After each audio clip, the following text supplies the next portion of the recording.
On today's feast day, the importance of the Holy Family is that it gives us three people to model ourselves after: Jesus, Mary, and Joseph. They are the model for holiness and what we should ultimately strive to be.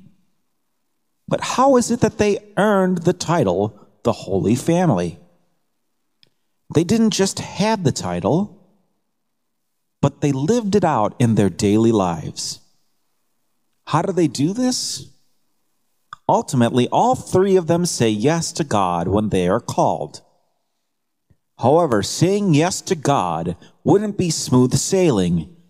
It would prove to be very difficult for them, and it would result in a great amount of suffering. Saying yes to God definitely came with a price. To state the obvious, some of these difficulties included the fact that they were a poor Jewish family. Joseph was a carpenter, which, although by today's standards is a well-paid occupation, was one of the occupations of the lowest of the lower class. As John Dominic Crossan would say, to call someone a carpenter in the first century was, by its very nature, not a compliment. For Mary, of course, having to endure seeing her son die on the cross and then hold his body after being taken down from it is one of the most obvious difficulties for her.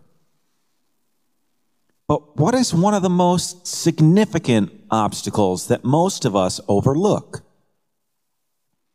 For me, one of the most significant obstacles was how the Holy Family was treated in their hometown of Nazareth.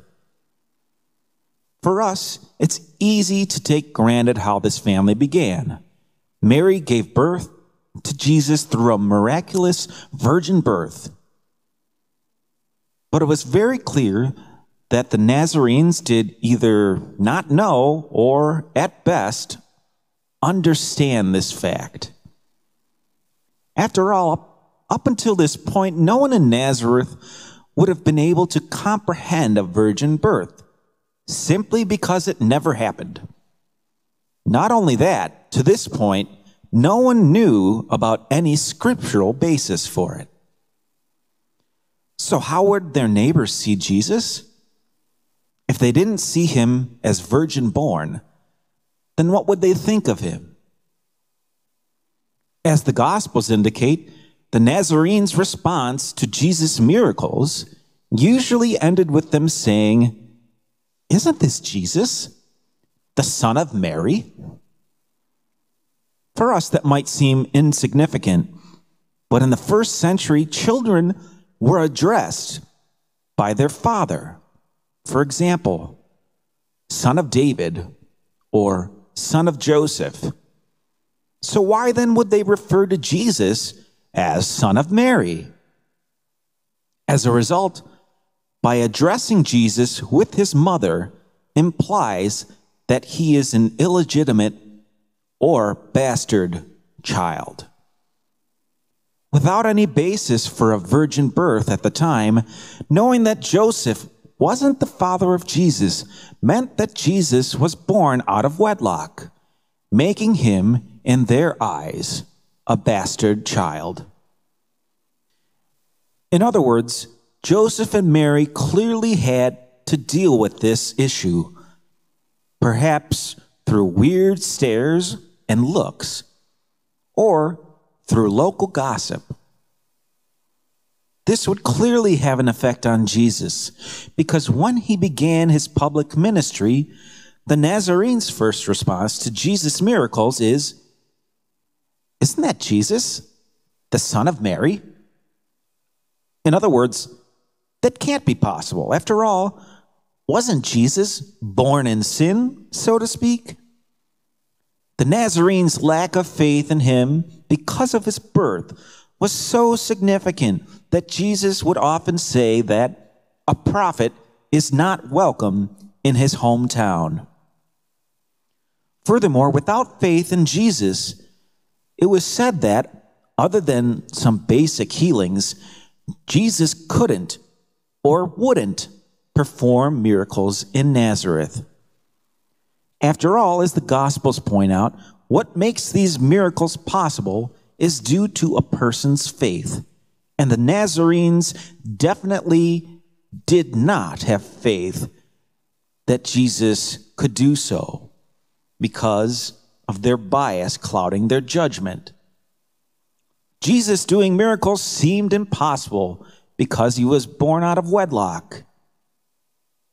For us, we could all relate to this. People who have known us from birth can often have preconceived notions about us. For people who might have known us since we were kids, when we grow up, there's a common tendency for them to still see us as a little kid. Every time they address us as an adult, they often address us as if we were still a kid. Seeing a fully grown adult as a child can, just like the Nazarenes did to Jesus, cloud their judgment as well. As a result, it's quite understanding for us to say, I am not a 10-year-old anymore. I am an adult. Just like the Nazarenes did to Jesus, we might be the victim of gossip and people talking behind our backs. So when we experience these sufferings in our everyday life, it should be a comfort to know that Jesus, as well as his parents, knows exactly what we are going through.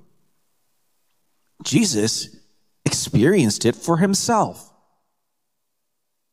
Yet, what is significant here when we talk about the struggles of the Holy Family is that they never wavered in the face of adversity. They still said yes to God on a daily basis, no matter the cost. So when God calls us, results in our facing adversity, will we, like the Holy Family, also remain steadfast and say yes to God?